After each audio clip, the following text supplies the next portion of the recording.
Coming up, we have stories about judging grieving methods, wanting a divorce over pants, comparing hubbies, unreasonable rent demand, protecting a baby from a toddler, refusing to babysit little brothers, and Santa fighting fraud. This is going to be the best Monday stream you've ever seen.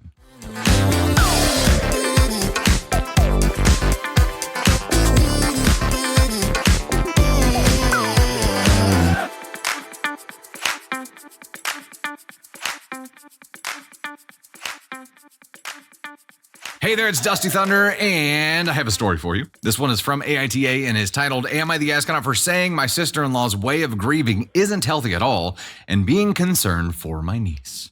My brother Roger and his wife Sandra had their first daughter around 5 months ago. It's been amazing, mainly for my parents who are pleased that my brother has been open to letting them in my niece's life. My parents weren't the best when growing up, and Roger cut them off for nearly 16 years, so we're glad our family is healing slowly but surely. Before my brother, she was married to another guy who she hated. I never got the full scoop till about 2 years into their relationship. What happened was her ex-husband was supposed to watch their 5-year-old son as she had work and instead got drunk and passed out on the couch, and the boy ran out in the street and got hit and died. Holy what the?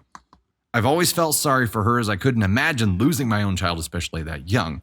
The only problem I have is my sister-in-law's attitude when it comes to my niece. She started to treat my niece as if she's her son reborn, saying things like she and Nico, son's name, had the same smile, claiming she's doing things he did when he was born. From the few times I've seen her, I don't live close to my brother, so I can't see them as regularly as my other family. She's either tearing up and saying she wished Nico could have seen his baby sister and how good of a big brother he would have been. It started bothering me. Hold on, time out. Nothing that we've heard so far is like dangerous at all. It's like, oh, they look alike. Oh, I wish he could be here to see his little sister. Nothing seems unhealthy yet. I don't want my niece in some sort of therapy doll as she's her own person. I talked to my parents and my siblings about this, and they agree, saying that they're scared in the future my niece won't be anything just Nico 2.0. I decided to talk to Roger about it. We invited him to dinner. Luckily, Sandra couldn't make it and stayed home with my niece. I was direct and told him I think her actions are toxic and he should get her checked out mentally. My brother asked everyone if that's what they thought, and they said yes. Then he asked everyone if any of us had lost a kid. If any of us had gone to work as a parent and came back to a dead child. He said, no, we haven't, so we couldn't understand what she's feeling. He said postpartum has been hell on her, and she's not using my niece as a therapy doll. She's just feeling guilty and sad about Nico's. He said she just points out small things and obviously knows that my niece and Nico are two different people. He said she's vulnerable right now and only needs love and reassurance that she's a good mom and is doing right by her daughter, and since we can't give her that, he'd like us to stay away from him for a while. He then left and had us blocked on most things. I don't think I was wrong. I'm genuinely concerned for my niece. Am I the astronaut? Okay, hold up. Like, I didn't hear anything unhealthy in here at all. And can you imagine like losing a child, having another child, and not being emotional, not being like reliving all of the good moments, not fixating on the bad, reliving the good moments and being like, I recognize that smile, like that. I wish he were here to meet his little sister. Like, they have these similarities. They do things similarly. What is unhealthy about that? Nothing here, in my opinion, was unhealthy at all. And for this person to be able to judge that with limited interaction and to say, like, I don't get to see them much, but the few times I've been there, it really bothers me. And I really had to just jump up and say something. So jumps up and says something, meddles in an area where OP has no clue what's going on. I mean, as far as we can tell, OP doesn't have kids. OP has no idea what they're talking about. They're just bothered. They're like, quit talking about some kid I don't know anything about in relation to my niece. It's not your child, number one. It's your niece. Number two, this is just a shitty thing to do. Just a shitty thing to do. Yeah. 3 was definitely not severe enough.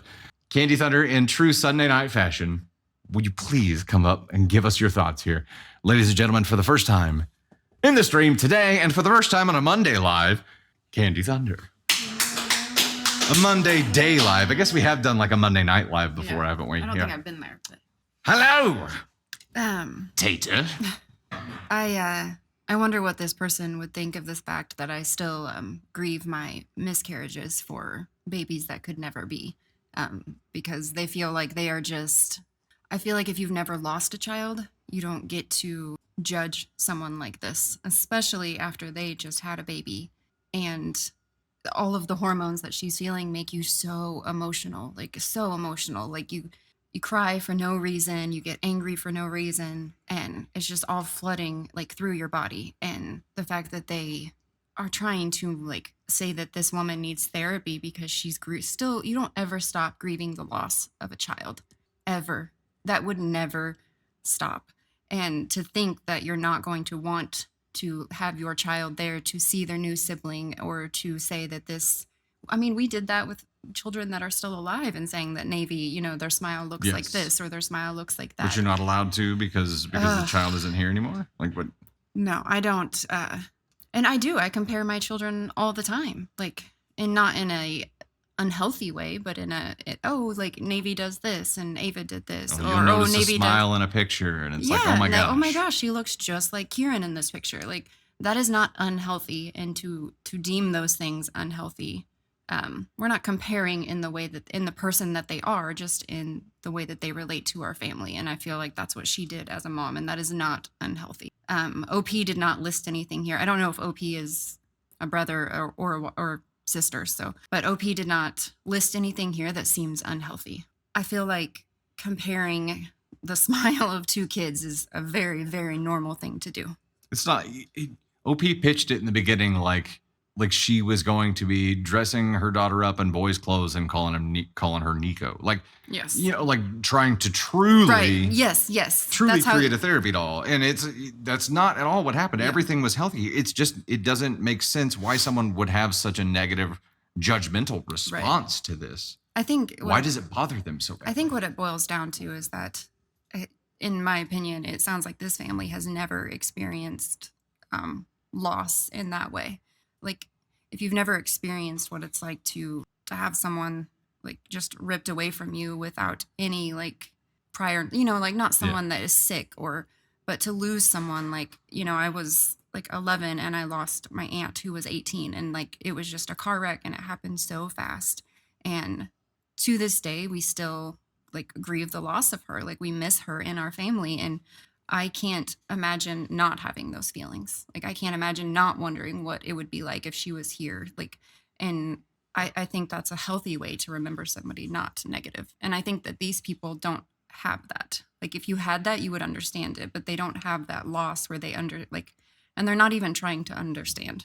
It almost seems like OP is judging her for even having the loss. Because it's like, remove the loss from the scenario here. If her child was still here, if Nico was still here, and she was comparing smiles and she was like saying these things, no issue at all. It would not be an issue.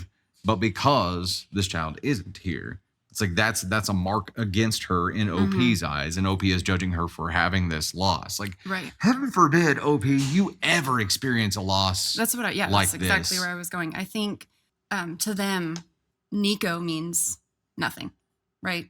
This child never existed to them. They don't understand it. They don't see it.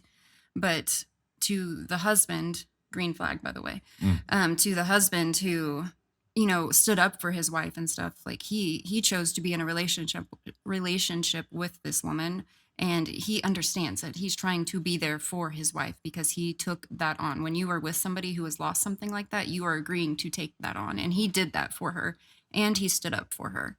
But this family is not even trying to see it. They're not even trying to pretend that it existed. They're just like, yeah, we don't like the way you're talking to our niece. Green flag for hubby. Yes. Finally hitting the button. But also, pulling it back to the point I was trying to make before about the family doesn't see it. They see a negative just because that loss exists. Like, again, if Nico was still here, they wouldn't have an issue with any of the things that she's saying. Because she has this loss, everything has a negative connotation to them. Yeah. Everything. Here, what Isabella said, they're uncomfortable with her grief. That's what it boils down to. I think what you then said. Don't be around. You said that in 5 words. What we tried to say in like 3 minutes. Yeah. They're uncomfortable with her grief, and it's kind of gross, honestly. It is gross. However, there is like an element of understanding to it because grief is uncomfortable for everyone. For sure, 100%. For everyone, for people to witness, for people to experience. Grief is got to be one of the most uncomfortable things that you will ever experience in life. If you don't understand it, or if you don't know what to say or do, reach out to somebody who has experienced loss before and ask them what helped them in that situation. How could I be better? Like, we've talked about this before on a stream, but to understand, nobody knows how to act. Nobody knows what to do. Why do you think there's so much food? Like, everybody wants to help, but they don't know how to help. So I think communicating with people who, once they're through that or have gone through something like that, I think asking them what helped you the most, how could I help other people going through this? That's if you have an interest in helping, which OP does not. Yeah, and there was a mention of postpartum as well. So postpartum is what's reigniting this fire, right? So everything is amplified. For sure, 100%. Everything is I mean, remove postpartum from the scenario, still, like, just having a brand new baby, you're going to be very emotional about everything anyway, right? Notwithstanding the postpartum side of things. So it's just amplified and amplified and amplified here. Where would you put OP? I mean, I want to say 1, but is ignorance an element here that hedges against the evil part of it? Or is the ignorance no excuse, and this is, you're an ask on 1, do better? Right. I think it's a 2. I think I would just encourage people to educate themselves on stages of grief and how you can help other people through it. And yes, people grieve differently. I totally understand that, but at least start somewhere, right? Like, start somewhere and trying to understand how you can help others if that's what you want to do. Yeah. Don't do this. Don't do what this family did, because this is not the way to understand it.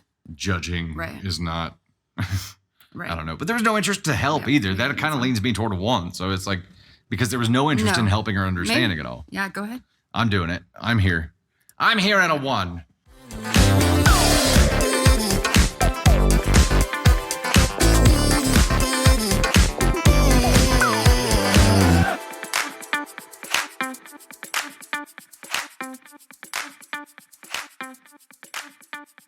Hey there, it's Dusty with yet another Reddit story for you. This one is actually from True Off My Chest and is titled, I am contemplating divorcing my perfect husband over pants.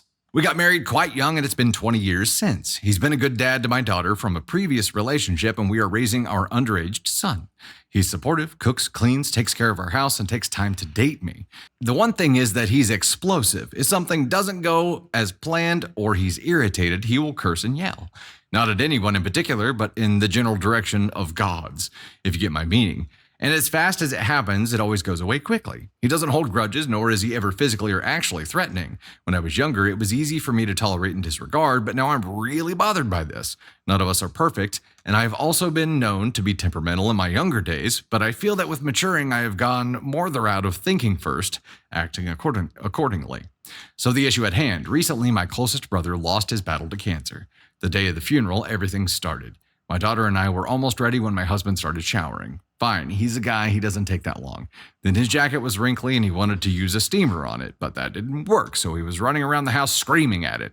So I went and ironed his jacket. He was supposed to drive, didn't grab the keys or his hat and gloves from the house, more yelling. When he returns, I notice he's wearing dark blue jeans instead of a black suit. I pointed out that my mom will never let it go if her daughter's husband shows up at a funeral not dressed properly. More yelling and stomping. He goes to change, comes back yelling that I should be happy now that he's wearing pants that don't fit him. I start driving because I was so tired of his antics at this point, and not far from the house, he noticed he's forgotten his wallet, gets out of the car and marches back to the house. As we get to town to pick up the flowers, we're already 20 minutes late, and walking into the shop, he suddenly turns around and starts to hiss at me. That he'd much rather split from me than ever wear anything uncomfortable for anyone ever again. The funeral was a blur. I don't know if I cried more for the loss of my brother or the loss of my husband. I feel so numb at this point, I don't see a way out of this. While I get that he might be grieving too, I feel like he overstepped the line, and I'm not sure that despite his great traits, I could ever forget the way he acted on that day. He has not said a word, no apologies, no explanation, no asking me how I'm doing, just ignoring the fact that he threatened for the first time ever to divorce me over some pants. The title of this, by the way, says, I am contemplating divorcing my perfect husband over pants. I don't feel like it's an accurate title, given the story that we got here. So this guy obviously needs to do some work on communication, right? Probably even more so needs to do some work on processing of feelings, because anytime there's like the slightest frustration here, he goes right into, what is it, lizard brain or monkey brain mode. He just goes into this mode where he's just stomping around and goes into tantrum mode, basically. Like he never progressed with learning how to process these difficult times past that. I know you're looking at me like this because I do this sometimes too, right? Oh, okay. It was like mine isn't like this. I'm not going to stomp around and curse around and like and throw a tantrum, but my like a problem goes to DEFCON 1 for me really quickly, right? It's like, crap, something's gone off the rails. And then, as Tony Spark will say, the sky is falling. But it's not like this. It's not like I'm gonna run around swearing at everybody and throwing a tantrum. He's got to do some work on being able to process his emotions, because right now they're all just coming out in a combative, like F everything kind of way. He doesn't know how to process that. And we've talked about this a lot, like especially guys generationally weren't taught how to process emotions, weren't taught how, except to like just stuff it deep down, bury that shit and don't address it, right? You can get pissed. Pissed is okay. Nothing else is okay. Only pissed. So he's channeling that in the one way that he knows is okay right now, which is getting pissed. That's changing, obviously, but like generationally, there has to be this education and this learning that we go through to be able to figure out how to process this shit. And mine started much later in life. So for him, it's been 20 years. They got married young, and he's got some work to do here. And now, you know what OP explained with getting wiser with processing emotion over time. Like, she's learned herself. She's learned how to process what she's feeling and how to self-reflect and how to say, this is a valid response, or this is cognitive distortion, and this makes sense, this doesn't. He hasn't learned that yet. Number one, I think there's a point of getting older where you stop giving a shit, and they're not there yet, right? They're not there yet, but there's this point where you stop giving a shit and you're like, I've done my nickel. I can say whatever the hell I want. He's not there yet. He just hasn't learned how to process these emotions and turn them into anything other than a tantrum. She is on the receiving end of this and has been putting up with it for a long time, and I understand her frustration, but taking what he said in this tantrum as something that is real is dangerous, right? She has to recognize that when he's having this tantrum, he doesn't mean anything that he says. And if you went and talked to him right now and you were like, hey, did you know that you threatened divorce over a pair of effing pants? He'd probably be like, oh shit, did I really? I had no idea. I understand your frustration. I wouldn't give a lot of gravity to his words during that time, because I guarantee he doesn't mean it. He's just in like a freaking fury state. Candy Thunder, what do you think? Thoughts, me love?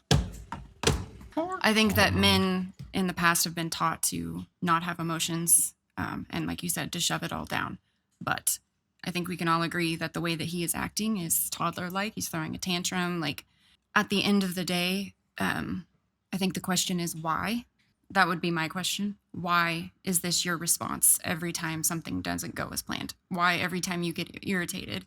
You know, as an empath, like those things, whether they're intended for me or not, like I still feel them on a deeper level. Like I carry them with me. I take them in my purse, and that's how it happens. But he still has to fix it. Like you can't be explosive and yell at people and expect them to just always be there, because they're not going to be. Because while it doesn't mean anything to him, it means someone to the person who's receiving it. It means something to people that are around him. Like it hurts them whether his intentions are to hurt them or not. The tree remembers what the axe forgets analogy. I don't think I think that he loses his filter when he gets upset and his words just flow from his mouth unintentionally. He's still responsible for what he says, and he's still responsible for the way that he acted. Sure. And he still has to find a way to fix this, because this is not a normal response, like to something. Oh, sure, we all get to the end of our rope, but if he's getting to the end of his rope every single time something doesn't go as planned, not okay. It's a short rope. Yeah, it's too short. He needs to figure out how to make the rope longer. Sounded weird. But I think whether we intend to hurt people with our words does not matter. If you hurt someone and you love that person and you don't want that hurt to stay, you have to apologize and you have to make it right. Even if that was not your intentions, even if he doesn't remember what he says, he remembers how he acted.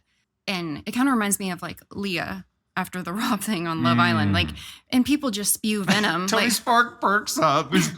People just spew venom, and it doesn't. And sometimes they, like he said, they don't even know what they're saying. They're just pissed off, and it's just flowing from their mouth. But you're still responsible. Whether or not you intended to tell your wife you're going to divorce her over pants is not the issue. It's the fact that you said it. Like, you did it, so you have to figure it out. It's not. There you go. Judith Nicky says intention versus impact. Exactly. The pants aren't the problem, obviously. But I think the big complication that you have here is that he doesn't know why he does what he does. I think he knows that he was responsible for his actions and his words no matter what. He doesn't know how to change it. No, and he needs therapy really bad. But here's the bottom line is that he's obviously grieving because his fuse seems shorter than normal, right? It was her brother, but it's her brother, and I imagine they still had a relationship. He's still grieving. They've been together for 20 years. But also it just doesn't excuse it.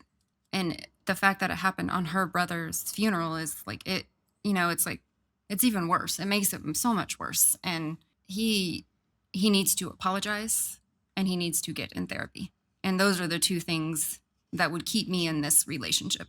But he's got to first, before that, recognize what's happening. Right. And that's a hard thing to do.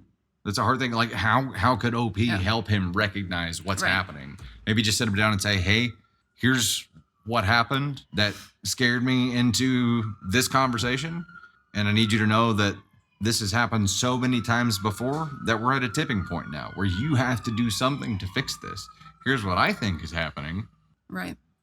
But expect him to be defensive during that conversation, right? Because he's going to perceive it as a personal attack. Oh, for sure. He's going to get pissy. And I mean, if he does that and he's not willing to work on it, then you have your answer. It's divorce. Like, you can't be his emotional punching bag. That's not a healthy relationship. No. I can hear this line already. You're going to divorce me over pants? Yeah, exactly. That was the last straw. That's it. So yes, I'm divorcing you over pants. But if I have 20 years invested in a relationship and I want to continue in this relationship and there's this thing that I want my partner to work on, yes, I'm going to give them the opportunity to fix what is going on. I'm not just going to throw in the towel and be like, I'm done, I don't care. No, I'm going to come to this man, if it was our relationship, and tell him what I'm feeling, get his feedback, and figure it out with an action plan. I'm not just going to divorce my husband with no... And you know what? Even if he did throw around the D word, and I understand it, like, that does not make me someone who's getting walked all over. Like, I have my personal action plan, but I'm also going to my partner to understand what he's going through and to figure it out together. If he's unwilling to figure it out, then I have my answer. But I'm not just going to be like, nah, I'm done. That's not me. That's not how I act. Reason for divorce? Pants. Irreconcilable pants. Irreconcilable pants. Yes. I like it. Okay, so there's not really like an ask on rating for this, but that's a complicated situation. And from the sounds of it, OP, like, yes, he doesn't know what's happening. He doesn't know why he's doing what he's doing. I kind of feel like you're right there with him. Like, you understand that it's happening, but understanding why it's happening and what needs to happen to fix it, that has to be kind of an enlightening moment for you too. And then you've got to share that enlightening moment with him if you want to give it that chance. He's obviously done enough damage to warrant whatever action you see fit now. Now it's a matter of what's your goal.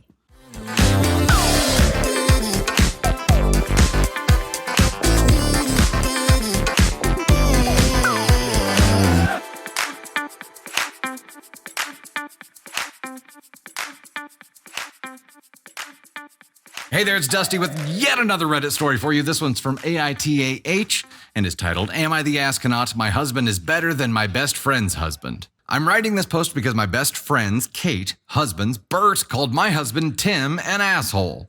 I have historically kept my opinion of Bert's behavior to a minimum on the grounds that good friends say their piece once and then leave each other through shit relationships. But I'm asking internet strangers to be the judge. I am traveling for work. Kate is stuck at home, working, at 7 months pregnant on modified bed rest.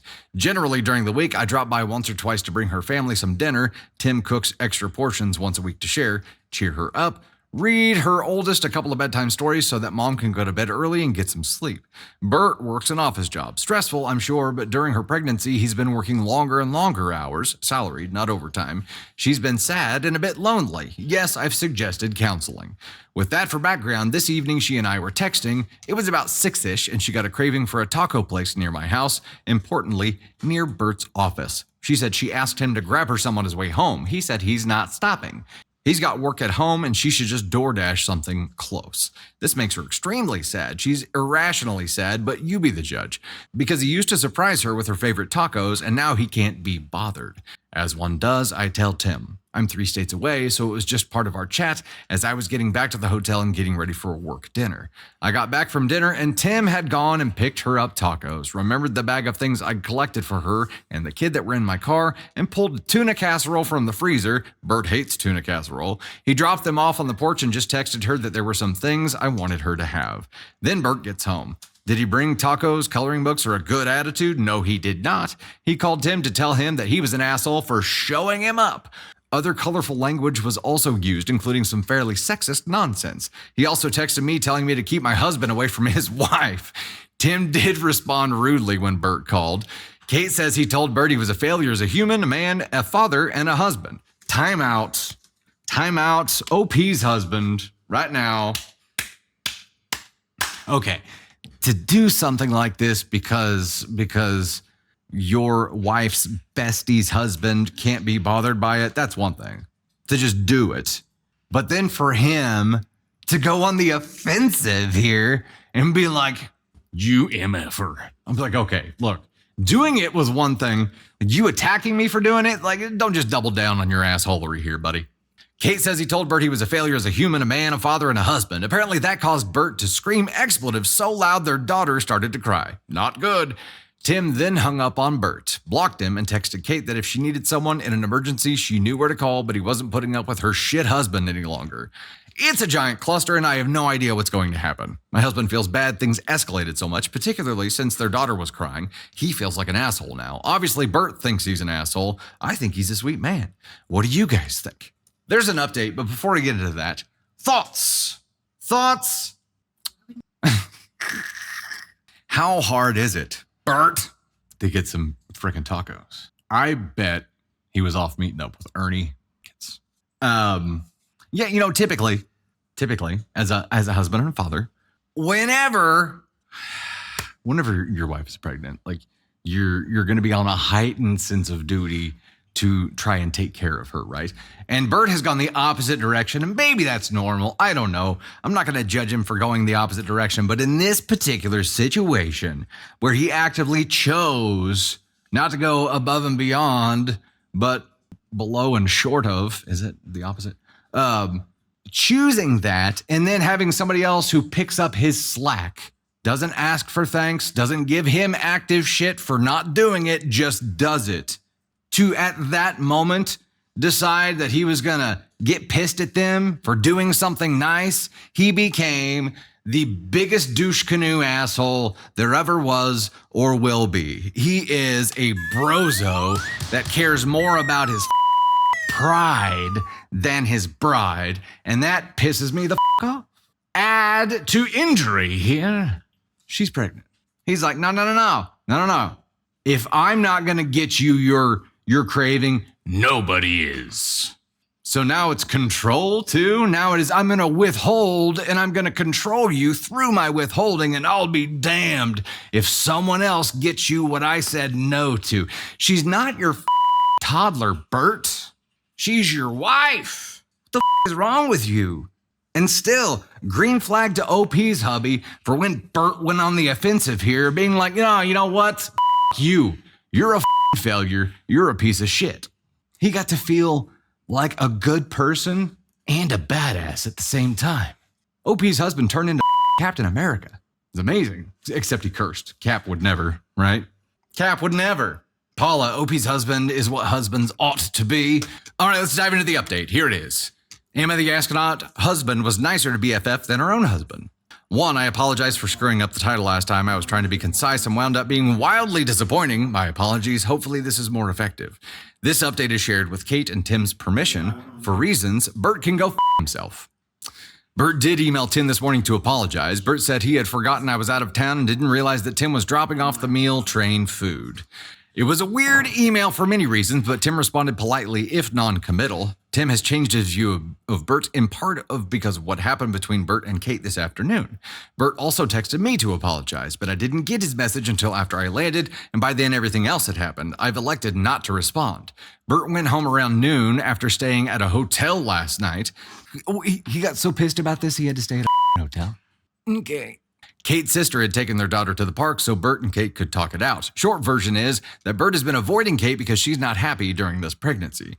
I mentioned in a comment that Kate had been married previously, and shortly after her first husband died, she had complications in a pregnancy that forced her on bed rest. Unfortunately, her son didn't make it. Her current pregnancy is bringing up a lot of painful memories, and she's scared she won't be able to make it to full term. So yes, she's not as cheery as she was when she was pregnant with their daughter. It's a difficult time. Bert is frustrated and angry that she's not happy, so he's been staying late and ignoring her until she stops doing that. I know that sounds horrid, but I think that they could have worked through those feelings. But as he was explaining how he felt, he said she should be glad her son wasn't there because otherwise she wouldn't have this life at all. Yeah, that still knocks the wind out of me. It's so cruel. What the wrong with you, Bert? She did talk to him about that statement, but the explanation doesn't get better. Anyway, for her, it was just the end. She told him she was done. They could work out joint custody, but the marriage was over. She called her sister, and she and her husband encouraged Bert to leave. Currently, Kate's not angry or sad or panicked. She's just done. Personally, I was surprised since they've weathered some fairly shitty things, including infidelity by him, but I guess that was the line. In any event, her D&D friends are over there for Saturday games night, and they are eating waffles. She thought it was important for the internet to know that waffles are appropriate separation food. Is that a thing? Are waffles appropriate separation food? Huh. In terms of her well-being, which many kind souls were worried about, they have a prenup. The house is hers, his family property is his. I'm sure there will be a fight over custody, but she will be financially okay. Anyway, she has family and friends who will help and support regardless of what happens. What a dick! Okay, so. Yeah. For a lot of women during pregnancy, like emotions get heightened, and that includes the frustration side of things. But, brozo, pro tip, not even a pro tip, amateur tip, if your wife is frustrated and your reaction is just to retreat and keep distance, but if that distance creates more frustration, you're creating a cycle that only ends in the destruction of your relationship here, right? I understand that your defense is to become untouchable. It's not really an option when your wife is pregnant, number one, but like instead of having any kind of solution focus here at all, your solution was only self-preservation. And that is not a solution in a marriage. You understand what I'm saying? You can't only think about like how your peace and quiet. You can't only care about your peace and quiet and your well-being, especially with a pregnant wife. Like just Bert, tag in Ernie. He would have done much better. Much better. Dude, and yes, and to bring up the trauma of losing a child and to use it as like a insult. Bert's the worst. You suck, Bert. Why? Like why? I don't understand. I don't understand going to the venom level that he went to. There was no need for it. But Bert is obviously only self-interested here, and OP finally had enough. Or not OP. OP's bestie finally had enough. And apparently this was the last straw because there was infidelity before. There were other things that they had dealt with previously. So this was it. It's like, okay, look, if you are a confirmed shitty person, I'm done. I get it. And unfortunately, she's pregnant with that shitty person's kid. So.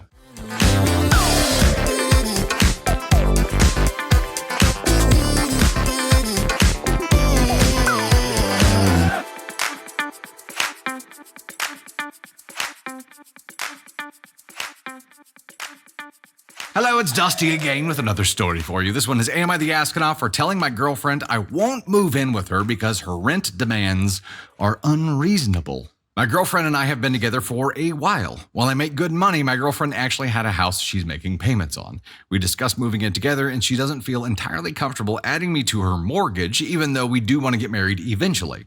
I said it's fine, and I get it. This is her house, and she's been dealing with it for years now. But obviously, I don't want to be a kept man. Is that a thing? Like a kept man? Is that a thing? Is that? Whoa, wait. He's saying, yeah, he doesn't want to be. What do they call it? Drizzle? Was that it? It was like the men version of sprinkle. I did not make it up. It was too fresh to get onto. It wasn't on Urban Dictionary yet. That was the problem. This was a while ago.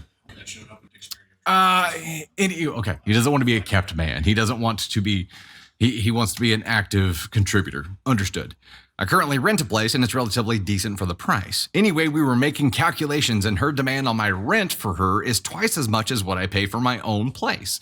I told her that is absolutely ridiculous. She claims it's what her house would rent for in the market, not accurate, but I told her that it only works when the landlord isn't in the house and that at most I'd be renting just one room. I could afford it if I don't save as much, but it'd be too close for comfort. There's the kicker. It'd be uncomfortable. She says I'm just making excuses, and I told her I'm not going to be paying that much. She insists that she really wants to live together, but she said I will need to pull my own weight. Hold up. Wait, how is him paying something that is not calculated by like half of what your mortgage payment is, but you going to market rate for what your house would rent for and charging him that? Which means you're wanting to charge him more than your mortgage payment. So you want to turn a profit. You want him to live with you. You just also want to make money off of it, right? Am I understanding this wrong? Or even if it was half, if she's calculating half based on the inflated market rent price instead of what her actual mortgage amount is, she's wanting to make money off of it. Like, times are tough, Tony Sparks says. You do what you gotta do, you know? You gotta do what you gotta do. She's like, hey, you know what? You can live here, but you're gonna pull your weight. And your weight just happens to be double what mine is. It's fine.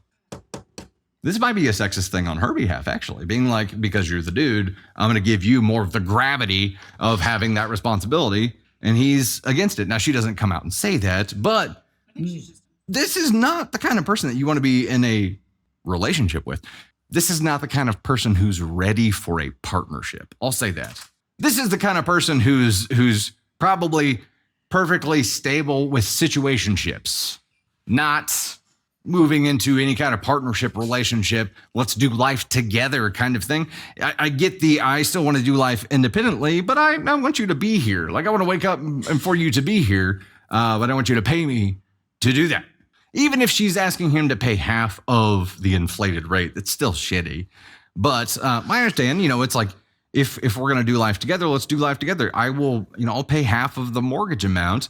And then when we're married, we can add my name to the mortgage. However they want to do that. I guess they'd probably have to refi at that point if they did. I don't know.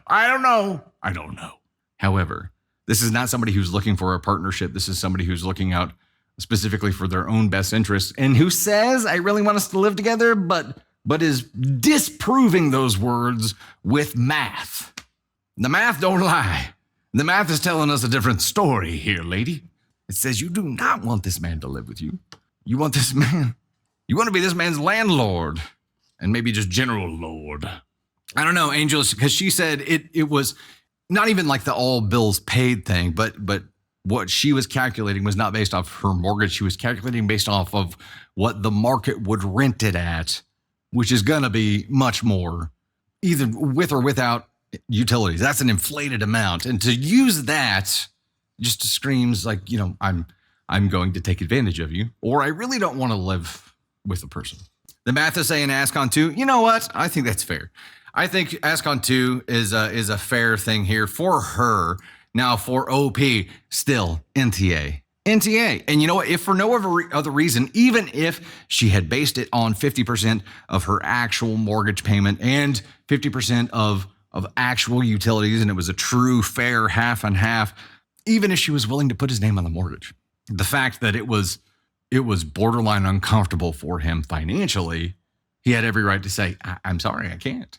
I don't want to make myself that level of uncomfortable. He has every right to do that. Then Beth says to Lulu Bizzo, yeah, she's not renting it. She's living there. She wanted to rent it, space to him. Profitable relationships are weird. Yeah. Yeah. I mean, Candy Thunder's my sugar mama, but that's different. That's not true. We're both just empty, sweet, and low packet. Yeah. We do a lot of beans. I don't know. It's just her words and her math are saying two different things right now.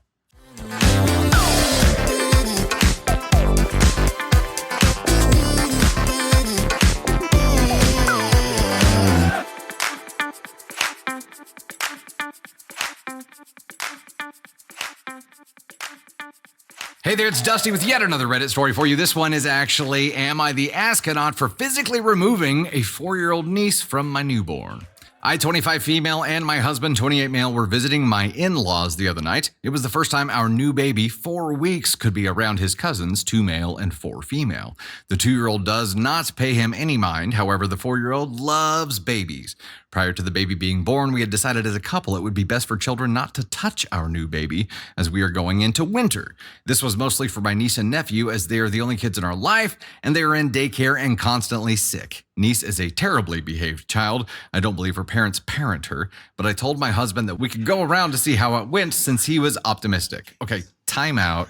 This is their first child, obviously. Okay, this is OP. OP and partner's first child for sure. Okay. I mean, okay. Having a new baby is scary, right? You want to keep your kids from getting bugs. I understand. It sounds dangerously judgy so far though. When we got there, we informed mother-in-law that we would not want the kids to touch the baby, and she said, okay, she would help with that. Later in the evening, the kids came in from trick-or-treating, and our baby was awake, so we had him on the blanket on the couch. Niece came right up and was in his face. We were saying, this is your cousin. This is your baby cousin, but please don't touch him. She kept putting her hands on him, and people would say, don't touch him, but she would say, no, I can.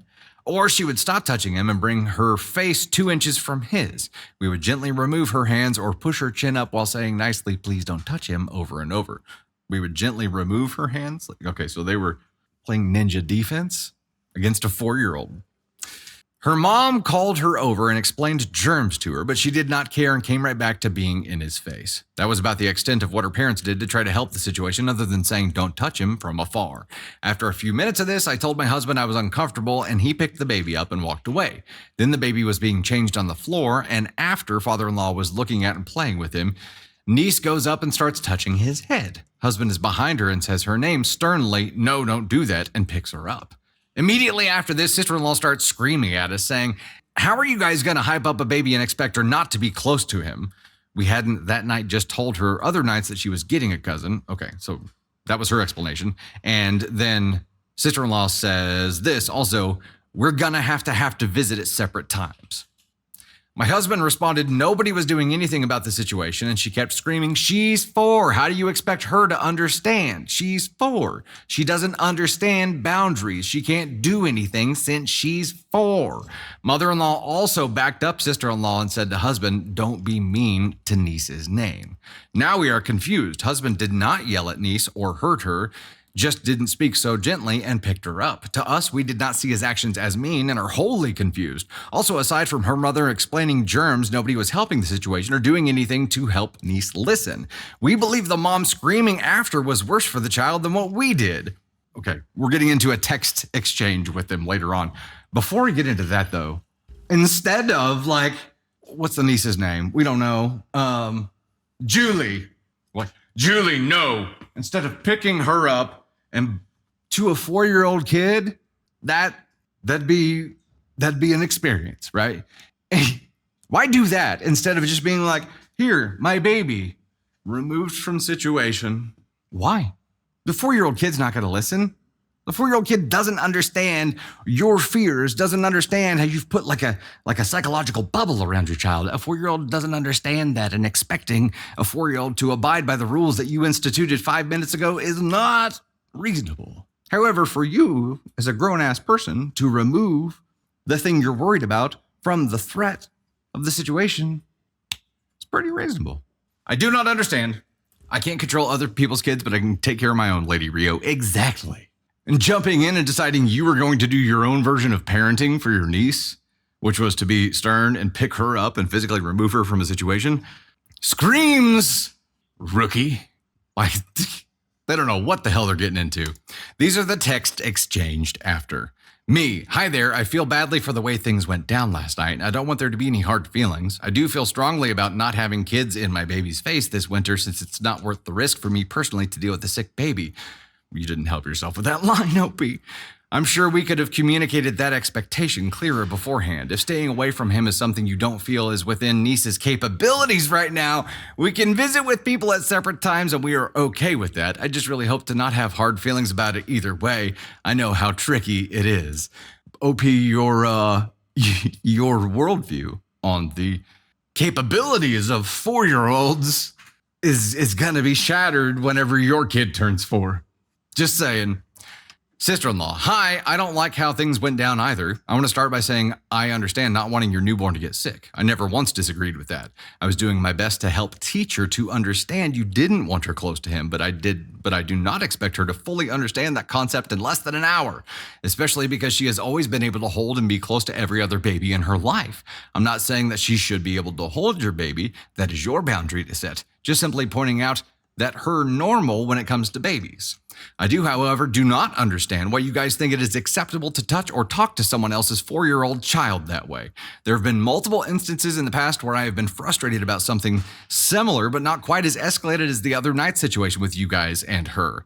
I feel as if you both easily forget that she's still a 4-year-old and she's still learning boundaries and everything else in the world. I have let most of them go without saying anything because I don't want hard feelings or drama, but I feel like now's the time to speak up about that. So with all of that said, I don't feel comfortable putting my niece in the situation of being treated that way again if she does falter in what I teach her about your boundaries with your baby. It is probably best that we visit at different times.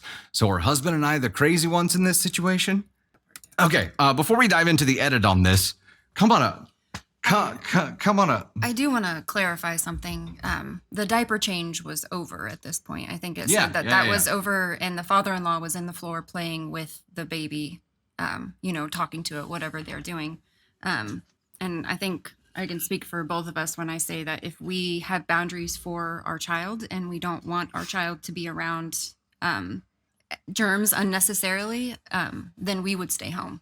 And I think that's the whole thing that makes sense in this story. If you are going to set boundaries and you know that kids are going to be present, but you don't want kids around your baby, you either hold your baby the entire time or you stay home. Like, that's it. And we made those choices. We stayed home. And I stayed home a lot. That's when we became cave dwelling people.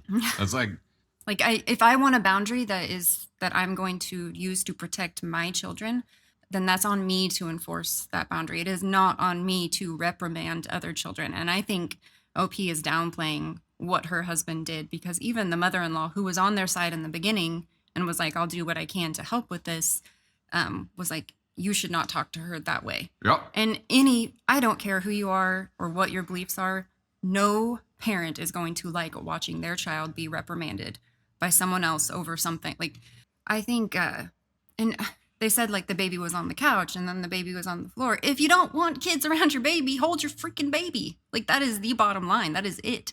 Like, if I don't want something to happen to my child that's going to cross my boundary, then my child is in my arms. My child is on my chest in a baby carrier.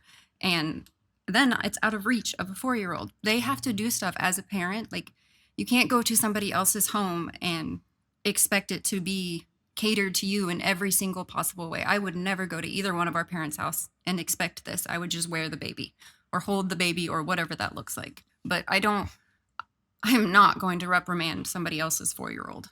Like, I would just remove my child, my responsibility, remove my child from that situation. And expecting that 4-year-old to understand the boundaries that have been created in less than an hour is about like expecting their 4-week-old baby to be able to speak up and say, no, don't touch me. Right? There's no, it's an unreasonable expectation. And their expectation here is because she didn't understand that the parents should have been there playing defense the whole time, like sister-in-law and brother-in-law. And instead of them having to, But just Right. the easy solution here is the one that they're ignoring, and that doesn't make sense. It's like they didn't want to just bring their boundaries with them as they traveled from place to place. They wanted people who didn't respect those geographic boundaries that they bring into other people's homes, people who encroach upon those to get punished. Yeah. Like I don't. Yeah, and if you The whole world doesn't give a shit about your rules. I'm sorry. If you want to reprimand other people's children, then you have to understand that you're agreeing to the consequences of that. And here's what happened here. Like, you're putting drama in a family that doesn't need to be there. When it's your job is not to parent somebody else's children. Your job is to parent your child. And if you can't do that safely, you remove your child from the situation. You sure as hell don't yell at your niece like this. And I still think this is being downplayed, because it would take a lot for a mom. Like, when your child is being yelled at as a mom, like, mama bear, instant. You're gonna get pissed. You're gonna get upset. Like, I will stand by that 150%. You watching somebody else yell at Navy, she's our youngest, around this age. Yeah, it would not go well. It would not go well. It would not go well. Right. Now there is a version of this where like you're at a park and there's a kid there whose parents aren't even around. Or have just checked out and give zero shits, and this kid is being just an absolute little shit, and you're like, hey, stop. Like verbally reprimanding them. And no, you sure as shit don't touch them, but like telling a kid to stop being a shithead is one thing. Right. And you don't yell. Like, No. Yeah. I don't know. Okay, you can read the last part. Okay, yeah, I forgot we have an edit. We have an edit on this. Okay, here is the edit. Wow, I love watching AITA videos, but never expected mine to blow up this much. I was just hoping for 10 comments, but this is a little bit much since I just want to read everything. Thoughts after 700 comments. I can see how my husband and I could have handled the situation better by removing the infant sooner. I wish we would have done this, but we didn't, and we will be better equipped with this knowledge and ideas of what to do in the future. However, this is not what happened, and nothing can be done about that. To all those saying they'd act like the other side of the story or believe I downplayed his actions, I actually tried to over-exaggerate what I saw to get unbiased opinions. Said no one ever. To all those also saying we shouldn't have gone at all for various reasons, you're also right. They are a close family, and before the baby, everyone saw each other once a week. The only people the baby has really met are our immediate families, so trust me, we're not flaunting him to the world. Husband really wanted to go. I did not, or strongly wanted to baby wear, but I wanted to respect him, and also knew it would blow up with his family if we did not bring the baby around. I decided that it was worth going to see how things went, and to see if we could continue to be around everybody at later winter events. Obviously not. That was selfish of me to put a newborn at risk for husband and his family's happiness and to prove a point. But I hope people know we've learned a lot from this about how we'd like to improve what we do moving forward and are just dumb first-time parents in so many aspects. Well, I mean, I agree with that. And also, I think you revealed something you didn't mean to here at the very end, and that was that you put your baby at risk to prove a point. If you're saying you did this to prove a point, then you intentionally reinforced these boundaries around your baby and created you created a Kobayashi Maru to prove a point to your husband because you didn't want to go and he did. You were proving a point to him that it was too risky. Now he's the one who took the action that set everything into a clustercluck, but you created this Kobayashi Maru to prove a point. Ugh, that's pretty gross. Am I the astronaut for physically removing my 4-year-old niece from my newborn? Yeah. Okay. Candy Thunder's at an ESH here. What are you at? I agree with you, but after learning what we just learned at the very end of the story, I feel like OP sucks the most out of anybody for creating this failed experiment intentionally to prove a point. That sucks. Like you definitely shouldn't do that. I understand it was in your mind, it was the right thing to do because it was for the long-term safety of your baby. You're like, oh, look, if we just risk it this one time, then we won't have to go for Thanksgiving or Christmas and all the other winter shit. So if I just sabotage this thing now, we'll be safer throughout the winter months.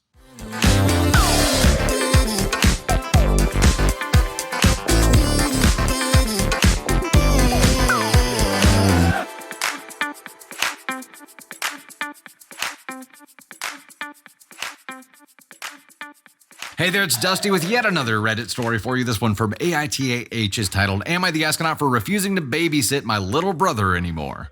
So I, 18 female, live with my mom, stepdad, and my little brother, 5 male. Ever since I turned 16, my mom and stepdad started asking me to watch my brother whenever they go out for date nights or have errands. At first, it was just once in a while, and I didn't mind because he's my brother. And then they would sometimes even give me a bit of extra money for it. But lately, it's been constant. Like every weekend, and sometimes even on weekdays after I come home from school or work. They don't really ask anymore. They just assume I'll be around to watch him. And now they don't even pay me, saying it's just being part of a family. Yeah. I mean, you set a precedent, parents. You set a precedent, and then you did shittier. What do you expect? Last weekend, I made plans to go out with friends. I told my mom a few days in advance, but the night before, she told me, oh, sorry, you'll need to cancel because we're going out. I said I wasn't available, and she got super angry, saying that I'm being selfish and irresponsible for putting my friends over family. Couldn't you just say ditto? She even said that I should be grateful they're giving me a place to live. Oh, wow. Kick you out unless you are a full-time babysitter. Harry Potter must not return to Hogwarts.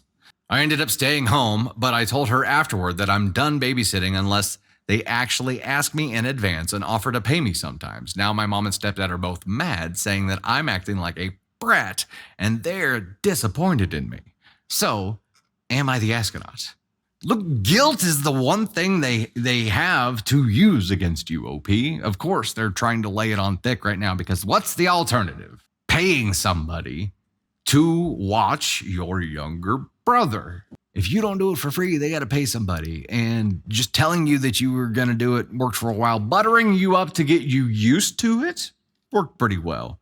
And then they took all the nice things away. They didn't need to butter you up anymore. They already got you in the habit of it being okay, right? But then you start to get wise to it. And then you're like, okay, I'm going to break this cycle. Have a confrontation about it, you make plans, and they tell you, go F yourself, kid, you're stuck now. You live here, you work here.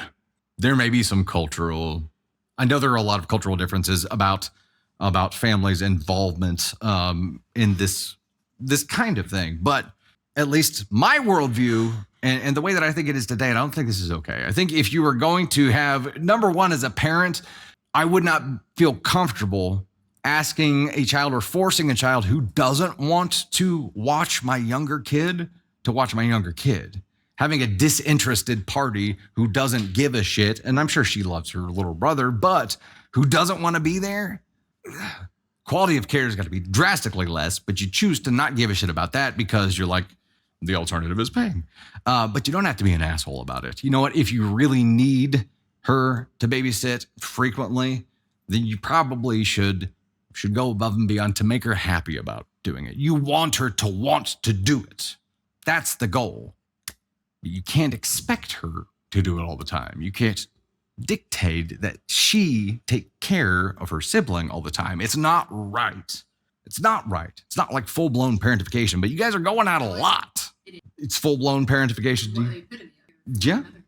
They're stripping experiences away from her to make her do their job. It's not okay. Maybe there was a time when this is how it was done all the time. I'm sure there was, but it's not okay now. And I think the root of that should be, why would you want to force someone to do something that they don't want to do and then expect them to like do a great job and be happy about it?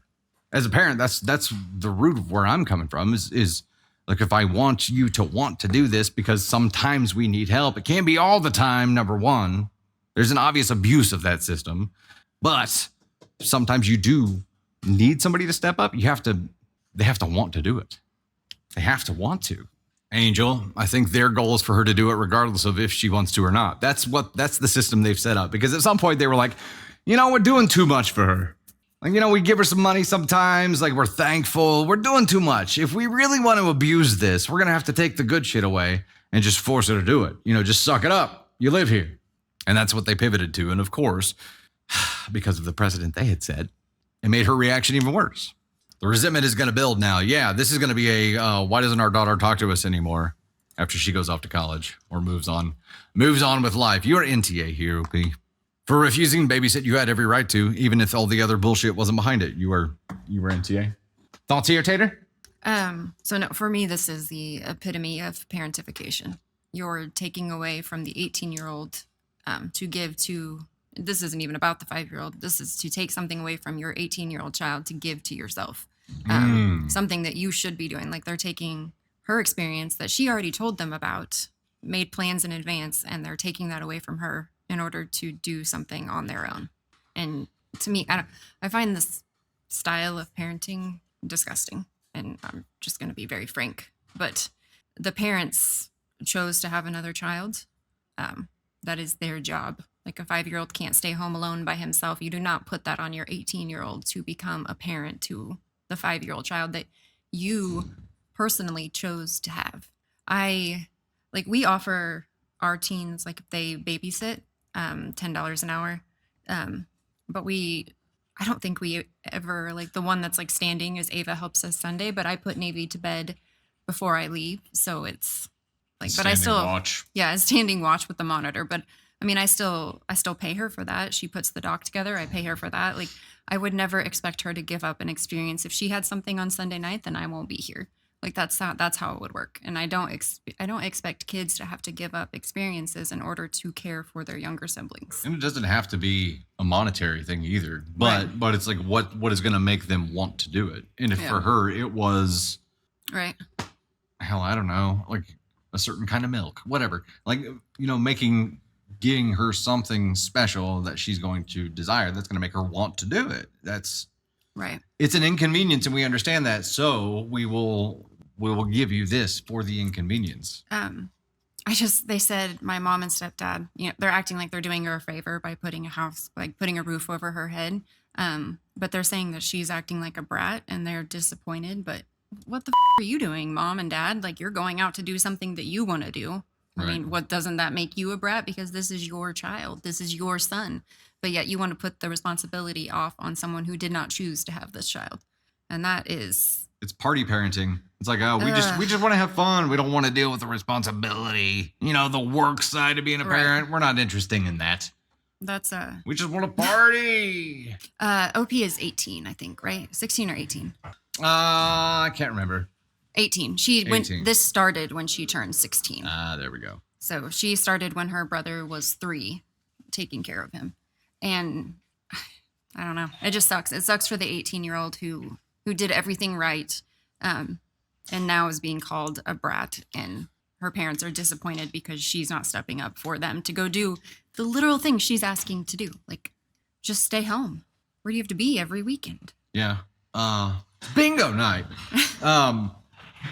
Yeah. For her, though, the hard part is that she needs a support network that extends beyond this home. Like, do you have grandparents, hopefully, that can be on your side here? Because right now, they could enforce the whole, like, you're going to do it or you're going to not live here. That is so shitty. That is so shitty. Hopefully it's just an empty threat, right? Like that's the first mention of it. And I mean, everything else has been empty too. So yeah. So it's because their social time is being threatened. They retaliate against their 18-year-old. Like, just hire a babysitter. Why does it have to be your 18-year-old? Just hire someone. If you can afford to go out, you can afford to hire someone. They can't afford to do both. That's the problem. Well, that's gross.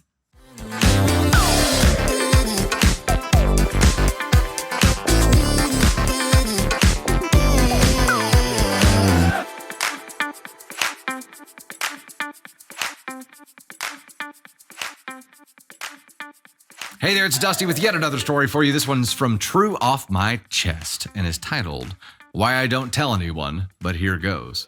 It's an interesting title. I, 30 male, work at a call center for a financial institution. It was the holiday season and I was working a closing shift. I had about 5 minutes left and it had been dead for about half an hour. I knew I'd get a last minute call and I braced myself. Sure enough, it came in with about 30 seconds left and I had no choice but to answer. Gave my usual greeting and asked how I could help.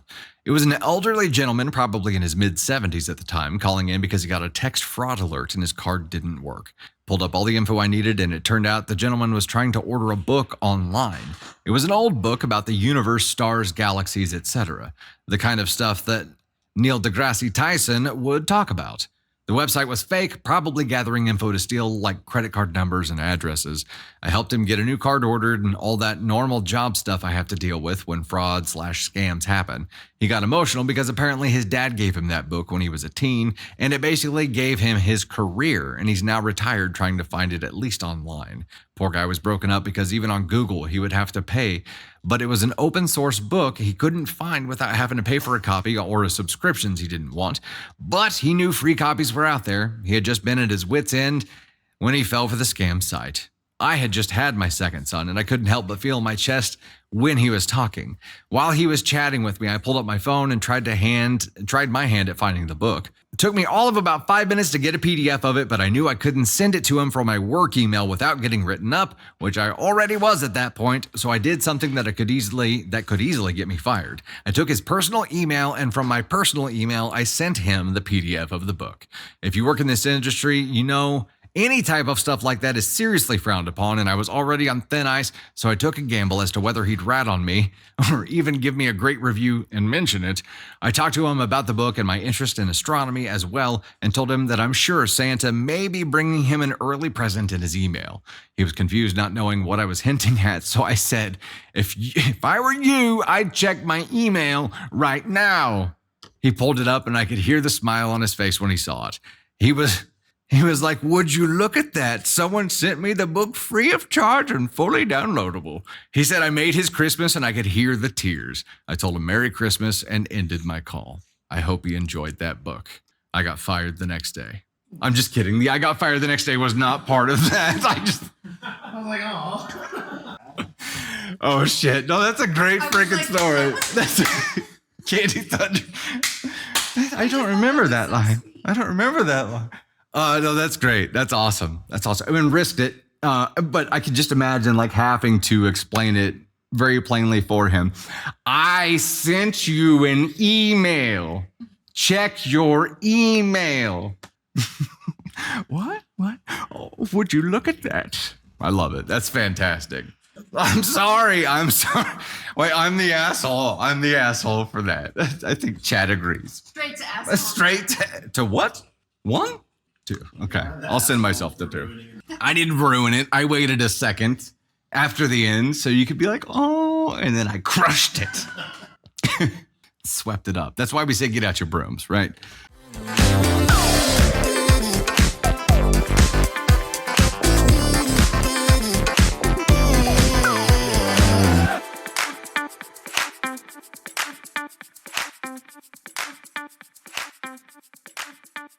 Hey, Dusty Thunder here, and I wanted to thank you so much. I hope you enjoyed that content, and if you did, please make sure to like, subscribe, and most importantly, share. Also, you can find swag and so much more at dusty-thunder.com, and you'll find even more content on all of our platforms. We're on TikTok, YouTube. We now have an official Facebook page that we'll be posting stories to as well. We have podcasts on Spotify and Apple Podcasts, and so much more. You can see all of our content platforms on Linktree, which is linked in my bio. Engage with us wherever you're enjoying content, and do your best to avoid the Askonauts today. Thanks again.